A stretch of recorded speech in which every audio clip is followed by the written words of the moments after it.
자, HFR 진단을 할 건데 아주 신기하고 재밌는 이야기를 하나 해드릴게요. 일단 이 종목은 제가 진행 시나리오를 전부 이제 예측했던 종목이죠. 이제 여기서 이제 타점 잡고 2번 시나리오 눌림을 주고 목표 수준 2만원 초반 전후까지 이제 도달했던 종목입니다. 그 이후에 이제 급락으로 전개될 가능성이 크다고 했죠. 그래서 이제 조정이 나온 후에 추가로 또 연장될지 다시 볼 수 있다고 했어요. 그래서 이제 시세 연장 기미가 나왔고 지금 이제 추가 상승 파동을 노려보고 있는 종목이라고 했습니다. 다만 이제 펀더멘탈 분석가들 입에 오르내리고 있어서 그렇게 이제 좋게 보이진 않는 색안경을 끼고 봐야 되는 종목이라고 했죠.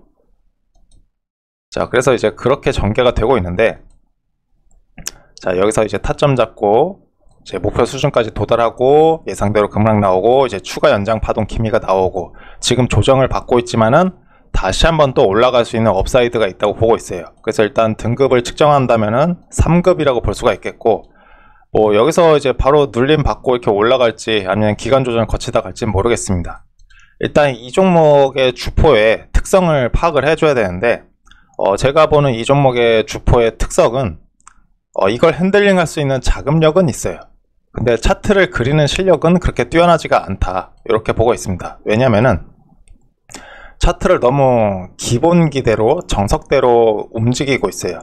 자, 보면은 이제 여기서 돌파를 시키고 눌림 주고 여기서 지지받고 올리죠, 그죠? 그리고 여기서도 돌파를 해주고 눌림 받고 지지받고 올립니다. 여기서도 어때요?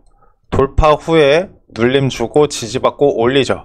지금도 어때요? 또 똑같이 진행되려고 하고 있죠. 자, 기본 정석대로 하는데 왜 차트 핸들링하는 실력이 그렇게 뛰어나지가 않은 거냐? 뛰어나지 않기 때문에 기본기대로 하는 겁니다. 그거 외에는 하는 방법을 모르니까. 자금력은 있어요. 요거를 올리고는 싶어요. 근데 차트 그리는 실력은 모르겠으니까, 기술적 분석 잘 모르겠으니까 그냥 기본기대로 21선을 타고 올라가면서 돌파하면 눌림 나오고 돌파하면 눌림 나오고 지지받고 반등하고 지지받고 반등하고 이런 흐름들이 나오는 거예요.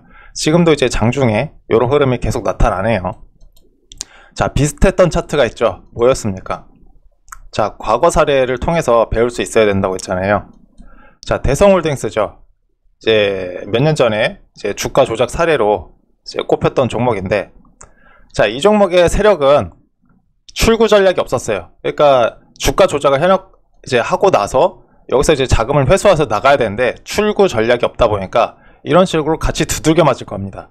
그냥 끝까지 해먹을 줄만 알았지, 밸류에이션이 크게 이제 오버슈팅 되고 나서 여기서 이제 빠져나야 되는데 그냥 계속 올리기만 한 거예요.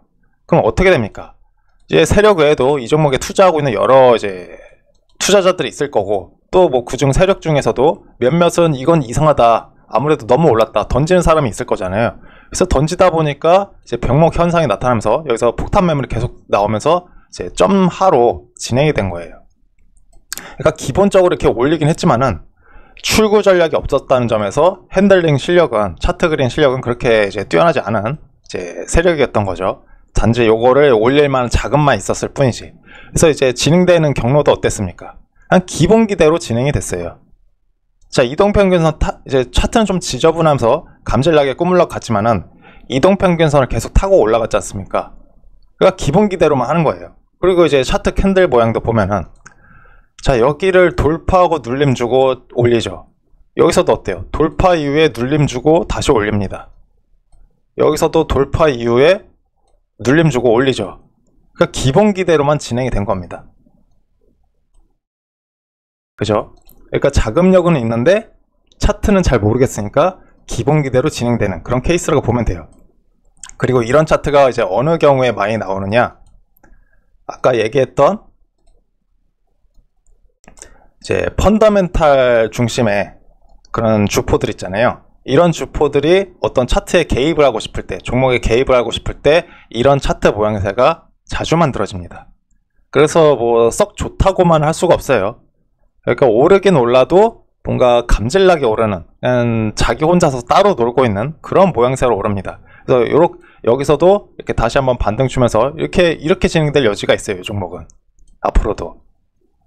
그래서 뭐 메인 주력으로 삼을 만한 종목은 아닌데 어느 정도 이제 좀 올라간 여지는 있다. 그래서 이제 뭐 포트폴리오 일부로 편입은 해둘 만한 뭐 종목이다. 요 정도로 이제 평가를 내릴 수 있겠죠. 그래서 제가 항상 하는 얘기가 과거 사례나 아니면 유사 사례들 이제 찾아내가지고 이제 비교 검증을 해야 된다고 했잖아요. 그게 진짜 이제 차트를 제대로 공부하는 방법입니다. 단지 그냥 뭐 거래대금 들어오고 지지저항 분석해서 그냥 단타하고 이런 거는 차트의 전부라고 할 수가 없어요. 그냥 초급 기술 중에 하나일 뿐입니다. 중요한 거는 사례 데이터를 쌓아가지고 많이 알면 알수록 좋아요.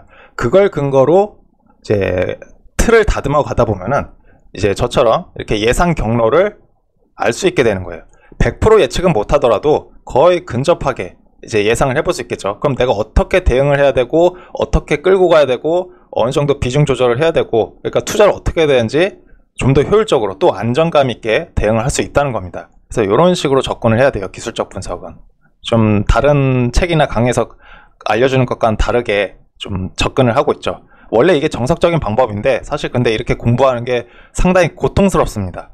왜냐면 많은 사례를 수집하고 또 이제 고민을 하고 관찰을 하고 이래야 되기 때문에 그래도 고통스럽긴 하지만은 이게 가장 정석적이고 이제 어느 정도 시간이 지나고 경험치가 누적되다 보면은 가장 빠르고 정확한 방법이라는 걸 알게 돼요.